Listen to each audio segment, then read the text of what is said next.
Hi students, இப்போ நம்ம 10th maths chapter 1 exercise 1.2ல தேர்ட் சம் பார்க்கலாம். ரிலேஷன் கொடுத்திருக்காங்க. என்ன ஃபார்ம்ல கொடுத்திருக்காங்க? செட் பில்டர் ஃபார்ம்ல கொடுத்திருக்காங்க. Determine it domain and range. So இந்த ரிலேஷன்ல இருந்து x and y வச்சு நம்ம வந்து பேர்ஸ் எழுதிட்டு அதுல இருந்து டொமைனும் ரேஞ்சும் கண்டுபிடிக்கணும். வாங்க சால்வ் பண்ணலாம். இப்போ ரிலேஷன் என்னது? y is equal to x plus 3. இப்போ x வந்து என்னென்ன கொடுத்திருக்காங்க? 0 1 2 3 4 5. ஃபர்ஸ்ட் x 0 வரக்கறப்ப நமக்கு y என்ன வரும்? 0 plus 3 0 plus 3 3. அப்போ இன்புட் 0 கொடுக்கறப்ப அவுட்புட் என்ன வருது? 3. இந்த மாதிரி பேர்ஸ் எழுதிக்கோங்க. அதுக்கு அப்புறம் x வந்து 1 கொடுக்கறப்ப y is equal to x plus 3 னா x இருக்கிற பிளேஸ்ல 1 போட்டு 1 plus 3 4.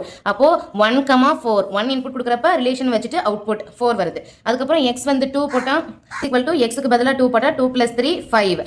அப்போ 2 க்கு கொடுக்கறப்ப அவுட்புட் வந்து 5. அப்போ x equal to 3 போட்டா y is equal to 3 plus 3 6. அப்போ 3, 6 x equal to 4 போட்டா y is equal to 4 plus 3 4 plus 3ங்கிறது 7. so 4, 7 x equal to 5 5 போட்டா y is equal to 5 plus 3 8. அப்போ 5, 8 இவங்க x வந்து 0 1 2 3 4 5 தான கொடுத்திருக்காங்க. சோ அதே மாதிரி 0 1 2 3 4 5 வரைக்கும் போட்டு y கண்டுபிடிச்சாச்சு. பேர்ஸ் எழுதிட்டோம். சோ இதுல இருந்து நம்ம ரிலேஷன் எழுதணும். r is equal to open bracket என்னென்ன பேர் வந்திருக்கு? 0, 3 1, 4 2, 5 3, 6 4, 7 5, 8 இதுதான் நம்மளுடைய பேர். இந்த ரிலேஷன் வச்சுட்டு பேர்ஸ் நம்ம எழுதிட்டோம். பேர் கண்டுபிடிச்சிட்டோம்னா அதுல இருந்து டொமைனும் ரேஞ்சும் எப்படி எழுதுன்னு நான் சொல்லி கொடுத்திருக்கேன். டொமைன்னா கமாக்கு முன்னாடி உள்ள எலிமெண்ட். ஒவ்வொரு செட்லயும் கமாக்கு முன்னாடி உள்ள எலிமெண்ட் தான் டொமைன். சோ சொல்லுங்க பார்க்கலாம்.